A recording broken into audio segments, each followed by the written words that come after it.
realisht jemi të gjithë barabartë, pavarësisht këtij pozicioni jo i saktë i vendosjes, të prezantojmë programin e Partisë Demokratike.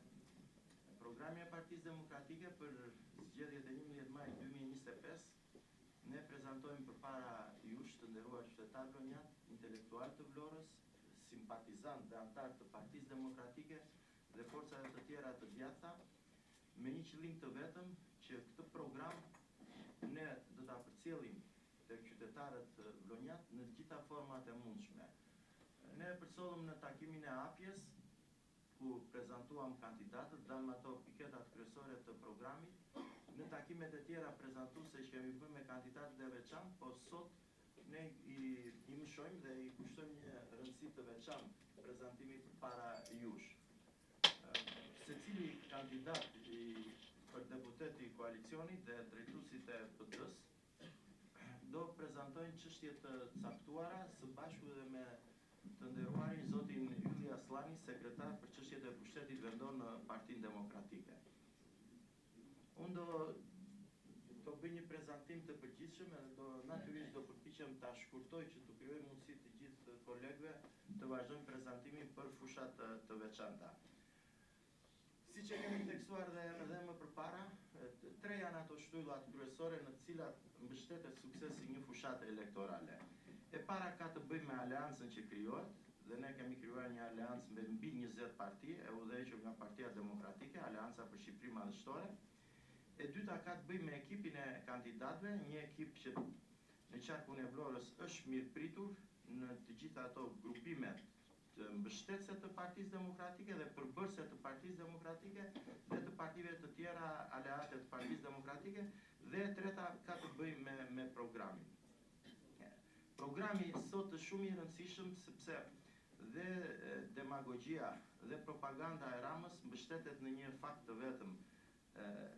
Fakti që ose s'ka program të vetë ose e plagjon e kopjon nga Partia Demokratike dhe nuk do të paraqitet para qytetarëve shqiptar me program, për arsye se programi i 2013 e ka nxjerrë atë lapuriq përpara shqiptarëve, e ka imponuar Ramën që të kërkojë gjithmonë ta denigroj fushatën, ta fusin në batuta, në tepsi, kusi, timon, në këto budallëqe apo në zhargone. Akronime që në rast se Rama ka 1, 2 e 5 në Labërinë veçanti dhe në qytetin e Vlorës ka me dhjetra dhe me qindra. Por detyra jon si Parti Demokratike, si ekip deputetësh është në këtë një muaj intensivisht dhe në çdo familje vlonjate ne të prezantojmë programin e Partisë Demokratike dhe vetëm programin e Partisë Demokratike. Ne besojmë se zgjidhja e çdo sfide me cilën po përballet sot Vlora dhe Shqipëria gjenden së pari rikthimin te vlerat që kanë mbajtur popullin tonë për shekuj me radhë. Besimi tek familja, puna e palodhur, sipërmarrja dhe shenjtëria e pronës private dhe liria personale, për të cilat duhet të jemi krenar dhe të punojmë fort që ato të jenë busulla e çdo politike qeverisë të së nesërmes. Partia Demokratike, Aleanca për Shqipëri Madhështore vjen para qytetarëve të Vlorës me një vizion të qartë, me një program gjithëpërfshirës ku çdo individ e grupim shoqëror e gjen veten të përfaqësuar dhe ku preket çdo fashë sociale e ekonomike e vendit. Partia Demokratike është grupimi i interesit thellëkombëtar dhe ne kemi vullnetin për të bërë çdo gjë që familja shqiptare të ketë besimin e mjaftueshëm për t'u rikthyer, jetuar, punuar, rritur dhe forcuar në vendin e vet. Duke vepruar kështu, ne do të kthejmë mbrapsht, do frenojmë krizën e madhe të shpopullimit, do të krijojmë vende pune, do t'i stimulojmë ato dhe do të ndërtojmë një të ardhme ku Shqipëria prodhon, eksporton dhe zhvillohet në mënyrë të qëndrueshme dhe përpasoj gjithë individit dhe familjet shqiptare. Ne do të ndërtojmë një ekonomi që është për të gjithë shqiptarët. Programi i cili synon një ekonomi të fortë ku duhet të ndryshoj patjetër model nga thjesht një importuese neto, konsumatore dhe shërbime, në prodhuese dhe eksportuese e prodhimeve vendase. Prodhime të prodhuara në Shqipëri, Made in Albania, do të jetë motoja në këtë fushat për të nxitur të gjithë qytetarët shqiptar. Është ky program gjithë përfshirës që prek të gjitha fushat që ndërtojnë jetesën që rregullojnë organizimin e një shteti, ku në qendër të çdo fushe qëndron patjetër individi, familja shqiptare, qëndron qytetari shqiptar. Risi në këtë program, në prezantimin në këtë fushat, është që krahas programit integral të plot për 4 vite, Partia Demokratike si rrallë ndonjëherë tjetër prezanton përpara shqiptarëve dhe një program të 100 ditëve, i quajtur ndryshe programi i emergjencës. Ky program ka 2 qëllime. Së pari, ta nxjerrë Shqipërinë nga apatia ku ka rënë, ku të gjithë indikatorët dhe treguesi social e ekonomik kanë prekur fundin, dhe së dyti, çka është më kryesorja, ne vim me një format të ri përpara shqiptarëve. Në rast se premtimet nuk mbahen, premtimet e koalicionit nuk mbahen, në rast se premtimet nuk realizohen, atëherë është e drejta e qytetarëve shqiptar për që brenda mbas 100 ditëve të kërkojnë llogari deri në largim. Duhet të dashur vëllezër, të nderuar zotrinj, duhet të punojmë fort të gjithë që në Shqipëri të ngulitet kultura për qeveritarët, për partitë politike, për individët, e mbajtjes së premtimeve, të programeve, të atyre pikave që t'i shtron, dhe në rast mos mbajtje duhet largimi. Në Shqipëri është abuzuar shumë në këto vite, në emër të stabilokracisë është dëmtuar demokracia. Në emër të ashtuquajturit të stabilitet, të inkuadruar ndonjëherë dhe në stabilitetin rajonal, është dëmtuar pushteti i popullit, llogaridhënia, transparenca e drejta që populli të rishikoj vendimet e tij. Programi i Partisë Demokratike është një pasqyrë e qartë e vullnetit që ne kemi në vizionin për qeverisjen e vendit në 4 vitet e ardhshme me plane konkrete dhe jo premtime boshe elektorale. Vizioni i këtij programi është i qartë.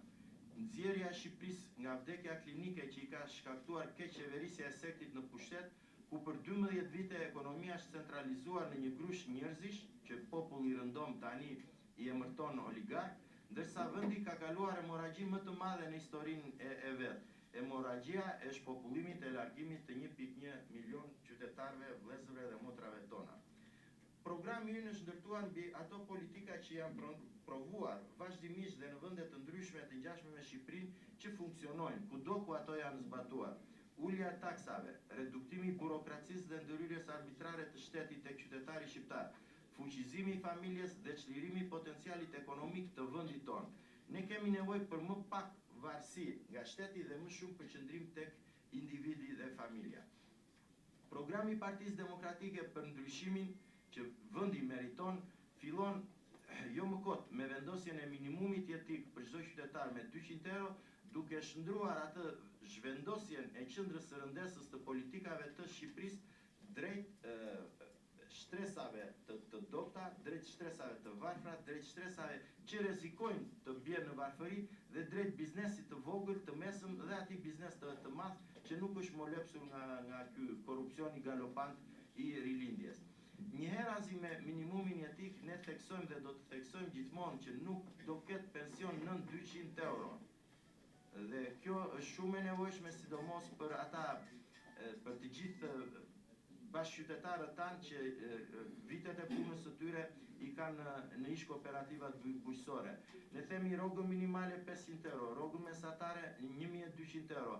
Dhe në paketën e dhëmsurisë të 100 ditëve të para, ne fusim edhe konceptin e kartës së konsumatorit që do shpjegohen të gjitha më mbas, apo si do shitet energjia elektrike në 7 lekë, nafta do të shitet me atë çmim që shitet në Kosovë dhe Maqedoni dhe asnjë qindar më shumë.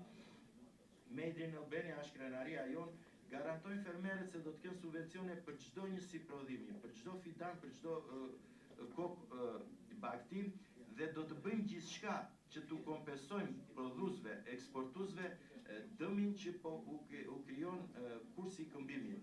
Mbi çmimi artificial i lekut. Do mbrojmë prodhimin vendas, natyrisht mbështetja ndaj ish të përndjekur e politik si trashëgimia më e ndritur e Partisë Demokratike është ndër zotimet kryesore në këtë program, i cili do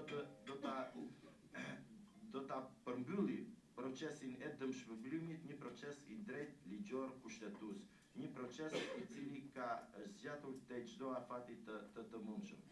Prona, si njësia bazë e gjithë sistemit tonë ekonomik, do të mbrohet dhe menaxhohet me kujdes nga ligjet të drejta, ku do të përfitojnë zotrusit legjitim të saj dhe jo ata që realizojnë skemat mafioze të dhënies së tokave me 1 euro dhe atë që marrin atë për kufizimin të gjitha ato benefitet nga rama të investitorëve strategjik.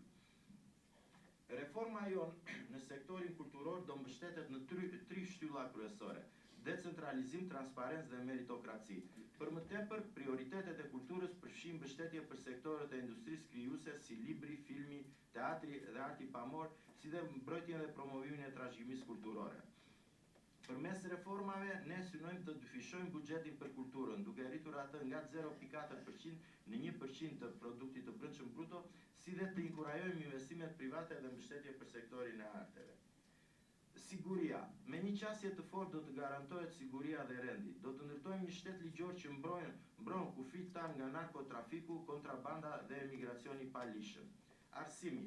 Buxheti për arsimin dhe shkencën do të arrijë në nivelin që e kanë vendet evropiane 5% e produktit të brendshëm bruto. Dhe do të kemi një 10 fishim të financimeve për shkencën deri në 0.8% të PVB-s. Paga mesatare e mësuesit shkon 1.300 euro dhe paga minimale e pedagogut rreth 2.000 euro në muaj.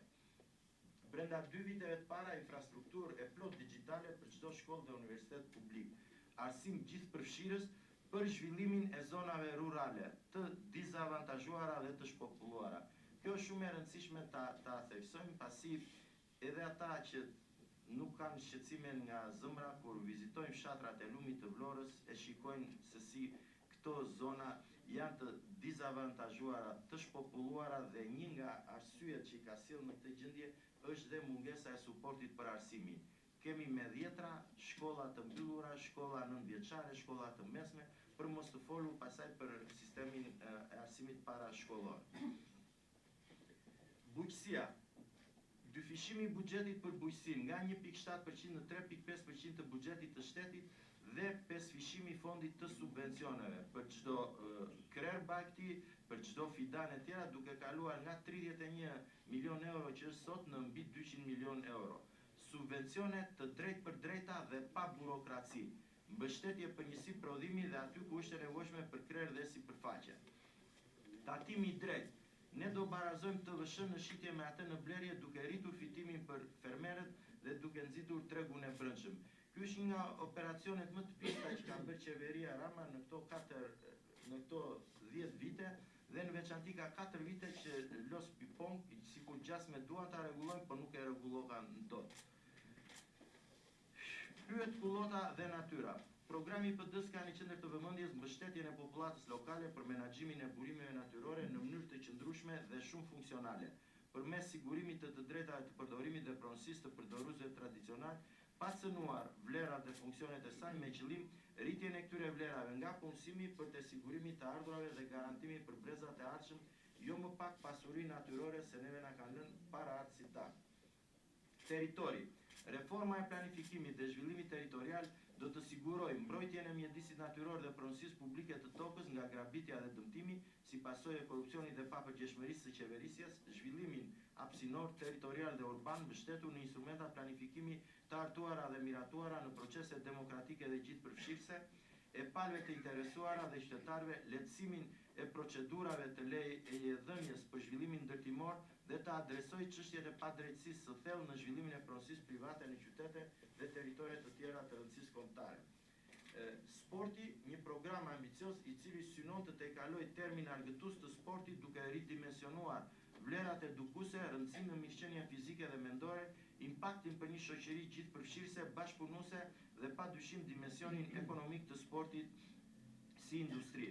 Partia Demokratike ka misionin të reformojë dhe rikonceptojë infrastrukturën organizative e institucionale dhe të përshtasë përmirësojë kornizën ligjore mbi të cilat zhvillohet sporti në dimensione dhe disiplina të ndryshme të tij. Reform transporti rrugor, reform të menjëhershme në shpenzimet e fondeve publike në transportin rrugor për të garantuar transparencë, konkurrencë të ndershme dhe efikasitet. Rritja e buxhetit të mirëmbajtjes së rrjetit rrugor. Partia demokratike do të fokusohet në modernizimin e rrjetit rrugor, eliminimin e bllokimeve dhe zhvillimin e korridoreve strategjike, duke bashkëpunuar me partnerë ndërkombëtar dhe duke garantuar një menaxhim transparent dhe efikas të fondeve publike. Ne do të ndërmarrim një reformë të thellë për të ndalur abuzimet me koncesionet dhe PPP-t në infrastrukturën rrugore, e cila konsiston në 1. Ndryshimin e modelit të financimit të infrastrukturës dhe 2.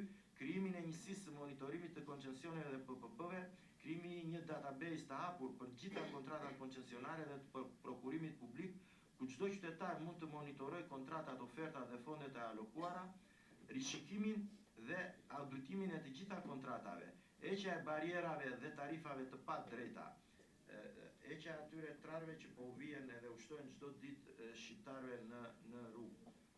Unë përpara 4-5 ditës shkova në një promovim libër në Kukës, i ftuar nga drejtuesit e Partisë Demokratike dhe deputetët atje, dhe sinqerisht ishte shumë abuzive dhe ishte shumë diskriminuese tarifat që pagoje në rrugë. Atje i binte një qytetar kuksian apo kushdo të shkoj dhe të vi në Kukës, i binte 2.000 lekë të reja, 20.000 lekë të vjetra, që ti duhet të pagoje gjatë rrugës, është e pakonceptueshme. Dhe kjo nuk është gjë tjetër, dhe këto tarifa i shërbejnë thjesht dhe vetëm thjesht atyre politikave antikombëtare. Për transportin e kurudhor dhe transportin ujor do vazhdojnë në diskutime, nuk po i përmend. Ujësjellës kanalizime. Reforma e PD-s do të mundsoj një infrastrukturë moderne, ujë të pastër dhe 24 orë pa ndërprerje, do të ketë investime të dedikuara për ndërtimin dhe modernizimin e rrjetit të furnizimit me ujë, duke përfshirë, këtu do ta theksojmë, zgjerimi i rrjetit në zonat rurale për të garantuar furnizim të barabartë për gjithë popullatën, krijimi i qendrave rajonale të trajtimit të ujrave për të eliminuar ndotjen e lumejve dhe detit, subvencione për familjet në nevojë, grupet vulnerabël për të siguruar çmimet të përballueshme për gjithë qytetarët, përmirësimi i tarifave të ujit duke garantuar që konsumatorët paguajnë për shërbim cilësor dhe drejt konceptit furnizim me ujë të pa ndërprerë. Menaxhimi i financave publike. Ndërtimi dhe funksionimi i një sistemi fiskal eficient që pas 4 viteve çon në rritjen e të ardhurave tatimore në masën 34% të produktit të brendshëm bruto, mesatar që është dhe mesatarja e vendeve të BE-s, rikthimi të taksës së shtetit në masën 10% për individët dhe korporatat, miratimi të kodit fiskal dhe thjeshtimit të sistemit tatimor, modernizimi të administrimit fiskal, zvoglimi të ndjeshëm të ekonomisë informale dhe evazionit fiskal. Reforma ekonomike përfshin fillon me rrogën minimale, rrogën mesatare, taksën e shesh, përjashtim nga TVSH-ja çka i përmenda, me një objektiv, zhdukjen e varfërisë si objektiv kryesor, minimumin jetik, rimbursimit të TVSH-s për familjet në nevojë, ndihma ekonomike për familjet me shumë persona, e cila do të rritet, mbështetja për fëmijën e tretë, personat me aftësi të kufizuar dhe invaliditet do të ketë përfitim minimal mbi me 200.000 lekë të vjetra në muaj, nuk do të ketë pension në minimumin jetik, 200.000 lekë në muaj, pensionet e niveleve të tjera do rriten me 20%, indeksimi me inflacionin, stimulimi i kthimit të emigrantëve që të ndërmarrin, të zhvillojnë bizneset e tyre në Shqipëri, duke aplikuar për ta përjashtimin fiskal deri në 5 vite, rikthimi i bonuseve reale për bebet shqiptare, një sistem fiskal të drejtë dhe taksa të ulta, një shtet që garanton barazi ekonomike dhe zhduk varfërinë ekstreme, një Shqipëri që të rregjë investime dhe rikthen shqiptarët në atë, një qeverisje eficiente dhe transparente, një Shqipëri me ekonomi prodhuese dhe eksportuese, zhvillimi i turizmit bazuar në prodhimin vendas, liberalizimi i sektorit të energjisë, qasja e re ndaj fermave bujqësore elektorale për të sjellë prodhim me kosto të ulët dhe përballje me konkurrentët rajonal, TVSH e thjeshtuar e reduktuar për energjinë dhe produktet ushqimore, zero tatim për sipërmarrësit e rinj, konkurrencë lire, ndershme pa favore klienteliste e të tjera, liberalizimi i tregut të punës, mbështetje të qartë për sipërmarrësit e eksportit dhe mbrojtje fort nga luhatjet e kursit të këmbimit, ulja e kostove të energjisë për bizneset prodhuese dhe përpunuese, mbrojtja e produkteve vendase nga skemat subvencionuese të vendeve të rajonit, ulja në nivelin 2% e taksës së shitjes së pronës nga 15 që është sot, stimuj fiskal për investitorë nën 35 vjeç që investojnë në startupe, inovacione të tjera, profesionet e lira do trajtojnë një lloj si të gjitha timpaguesit e tjerë dhe të tjera do jenë parimet të qeverisjes son nesër, të cilat janë të dokumentuara në këtë program dhe do të plotësohen pa diskutim ato që janë të programi emergjencës brenda 100 ditëve të para dhe pjesa tjetër përgjatë shtrirjes në kohë të programit. Në shëndetësi, Partia Demokratike do të ndërmarrë një reformë të thellë shëndetësore bazuar në modelin gjerman. Politikat shëndetësore do jenë politika të qëndrueshme, të cilat kanë synime madhore zgjatjen e viteve të jetës dhe shtimin e cilësisë së jetës në këto vite. Buxheti për shëndetësinë do të dyfishohen, do të priten me njerë dhe do vendosen para ligjit të gjitha aktorët e krimit të koncesioneve në sistemin e shëndetësisë që i kushtojnë buxhetit të shtetit 300 milion euro. Qeveria jonë do garantoj çdo ilaç dhe pajisje për të sëmurët neoplazike të tjera. Reforma territoriale, e cila u bë tëra në funksion të manipulimeve elektorale të Edi Ramës, është faktuar si një reformë shkatrimtare, pasi ajo largoi të gjitha shërbimet e domosdoshme dhe jetike për qytetarët. Rama e shkurtoi numrin e komunave, jo e përgjysmoi, por e solli në një shifër 7 më të ulët. Në një kohë kur sot ata që paguhen nga qeveritë vendore janë 70% më shumë se që paguheshin nga gjitha qeveritë vendore në vitin 2013. Pra, në thelb qytetarëve u alargoi shërbimet, u alargoi investimet dhe u shtoi në shpinë parazitët që thithin përvetsojnë taksat e tyre të udhëhequr nga kryebashkiakët e Ramës dhe nga ai sistemi i patronazhistëve. Ne zotojmë që do të punojmë për një reformë të re territoriale me ato objektiva që ne zonat të caktuara të qytetit si Orikumi, Novosela, në qendër në Kot, t'i shndrojmë në bashki. Artën e re gjyqësore pa asnjë mëdyshje ne do ta rregullojmë. Një artë gjyqësore që mbylli 18 gjykata në shkallë vendi, u mbyllën 9 gjykata të shkallës së parë dhe u mohohet aksesi qytetarëve në 9 qytete në sistemin e drejtësisë, u mbyllën 4 gjykata administrative, çka dhe në Vlorë ne po e vuajmë. Ne këtë artë gjyqësore do ta ripunojmë, sepse kjo arta e sotme dëmton rënd grupet vulnerabël dhe ajo po privon shqiptarët nga një proces i rregullt gjyqësor. PD ka dënuar me forcë të projekt dhe ka mbajtur qëndrim të qartë kundër saj, pasi ky projekt ndëshkon dhjetra e mira qytetarë, qindra avokat dhe ekspert e të tjera. Këto ishin disa pika kryesore të nderuar zonja e zotrinj që unë mendova t'i përmendja në këtë diskutim të parë hapës të prezantimit të programit të Partisë Demokratike dhe të Aleancës për Shqipërinë Madhështore. Siç e theksova dhe në fillim, në respektin tuaj, në respektin e programit të Partisë Demokratike, po dhe në respekt të ekipit tonë si kandidat për deputet dhe drejtues të Partisë Demokratike apo të shtabit elektoral, ne kemi menduar që secili nga kandidatët në një temë të caktuar ta trajtoj, ndoshta 7 deri në 10 minuta dhe në fakt do përqendrohemi në fillim dhe do flasim për ekonominë dhe sipërmarrjen. Këtë temë do ta referoj kryetari i PD, zoti Ismail Shara.